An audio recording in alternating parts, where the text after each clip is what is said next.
تو جو شخص یہ دعا مانگے گا انشاءاللہ اسے مالی مشکلات سے، پریشانی سے نجات ملے گی۔ اسی طرح ہم دیکھتے ہیں کہ نبی صلی اللہ علیہ وسلم اپنے بستر پر جا کر جو دعائیں رات کو سونے سے پہلے پڑھتے، ان میں بھی جو ایک دعا ہے اس میں بھی خصوصی طور پر آپ قرض اور فقر سے پناہ مانگتے ہیں۔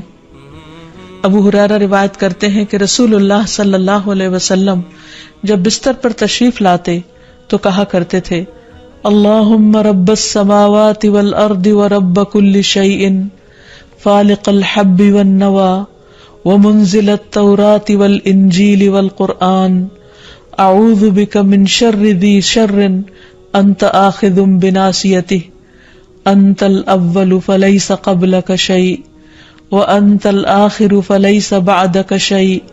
وانت الظاہر فلیس فوقک شیء وانت الباطن فلیس دونک شیء اقض عنی الدین واغننی من الفقر۔ اس کا ترجمہ ہے، اے اللہ ساتوں آسمانوں اور زمین کے رب اور ہر چیز کے رب، دانے اور گٹلی کو چیرنے والے، تورات اور انجیل اور قرآن نازل کرنے والے، میں تجھ سے ہر اس چیز کے شر سے پناہ مانگتا ہوں جسے تو اس کی پیشانی کے بالوں سے پکڑنے والا ہے۔ تو سب سے پہلے ہے، تجھ سے پہلے کچھ نہیں، تو ہی آخر ہے، تیرے بعد کچھ نہیں، تو سب سے اوپر ہے، تیرے اوپر کچھ نہیں، اور تو ہی باطن میں ہے، تجھ سے مخفی کچھ نہیں۔ اے اللہ میرا قرض ادا کر دے اور مجھے فقر سے بے نیاز کر دے۔ تو اس میں آپ دیکھیے کہ اللہ سبحانہ و تعالیٰ کی صفات کا ذکر ہوا ہے کہ اللہ سبحانہ و تعالیٰ ساتوں آسمانوں اور زمینوں کا مالک ہے،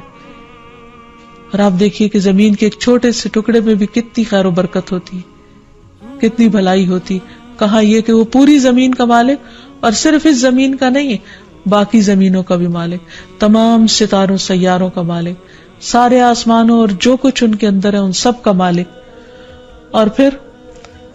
فالق الحب والنوى کہہ کے یہ بتایا گیا کہ اللہ تعالی زبردست قدرت کا مالک ہے،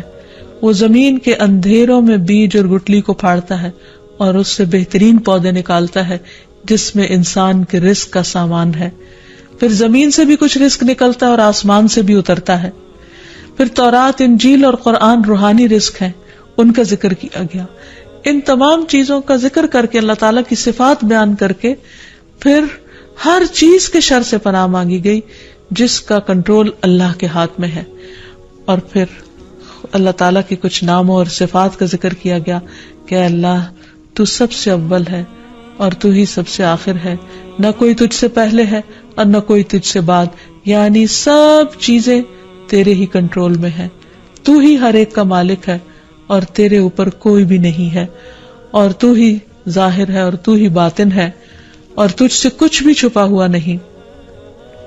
اور یہ ساری صفات ذکر کر کے آخر میں کیا فرمایا کہ تو میرا قرض ادا کر دے اور جو مجھے فقر سے بے نیاز کر دے۔ تو جو شخص یہ دعا مانگے گا انشاءاللہ اسے مالی مشکلات سے، پریشانی سے نجات ملے گی۔